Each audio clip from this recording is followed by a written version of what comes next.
2017 será un año de sombras para la economía del mexicano.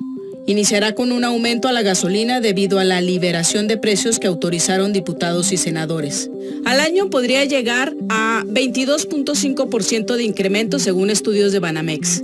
Ello implicaría que el litro de Magna pasará de 13.98 pesos a 17.08, aunque el primer golpe será de $1.84. El litro de la gasolina Premium pasará de 14.81 pesos a 18.13 por litro, mientras que el diésel de 14.63 a 17.92 pesos.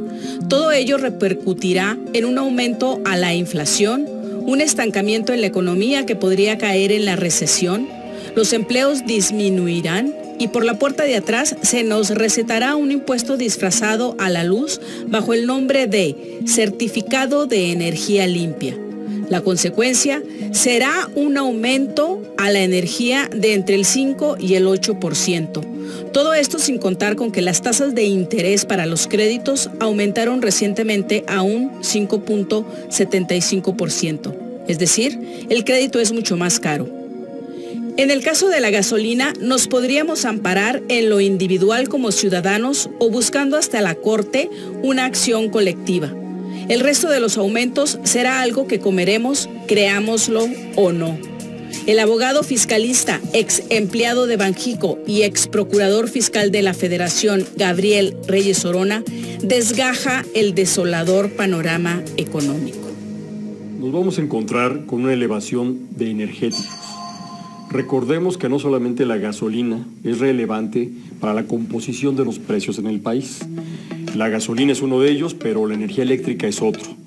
Y la forma en la que estos energéticos impactan a la economía en general es porque son un componente de costo muy importante. Hay industrias, hay empresas que entre el 30 y el 40% de su costo de producción son insumos energéticos. Entonces, el gran problema que tenemos es que después de una reforma energética tan amplia, tan profunda, el resultado esperado no llegó.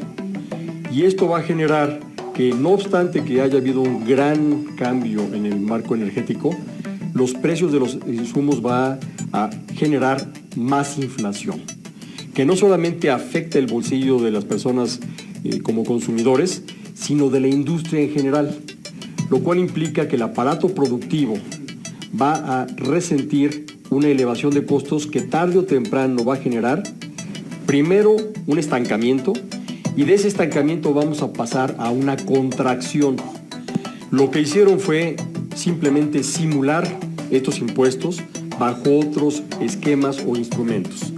El más destacado de ellos es el llamado certificado de energía limpia. El certificado de energía limpia es una obligación a cargo de los consumidores de electricidad que va a representar un incremento de entre el 5 y el 8% de la cuenta de la factura eléctrica, pero que se va a cobrar a través de una mecánica engañosa que no es más que un impuesto encubierto. Estos certificados de energía limpia no son sino el comprobante del pago de una contribución que se está haciendo por la puerta de atrás y sin cumplir con la Constitución, con el artículo 31, fracción cuarta, porque no son proporcionales ni equitativos, no está fijado por la Secretaría de Hacienda y los elementos básicos del impuesto no están fijados en ley como lo exige la Constitución. Es decir, el sujeto, el objeto, la base, la tasa o la tarifa y la época de pago no son fijados en ley por el Congreso de la Unión, sino que administrativamente la Secretaría de Energía va a discrecional y caprichosamente modificar el insumo básico que es la electricidad a través de este impuesto encubierto. Para detener los imparables aumentos de precios en los bienes de consumo alimentario, casas, autos o generar el aumento de empleos y por consiguiente el incremento en la economía, hay una salida. Acabar con lo que Reyes Orona llama el cártel de Chicago, quienes no tienen partido y lo mismo están en el PRI, como Luis Videgaray, José Antonio Meade o Francisco Gil Díaz, pero también podrían estar en el PRD como Armando Ríos Peter o en el PAN como Roberto Gil Suárez. Es decir, sacar a los tecnócratas de la dirección del país. De lo contrario, seguiremos como en la década de los 70s y los 80s, con una economía contraída, sin crecimiento y más pobreza. Veamos esto como un proceso degenerativo.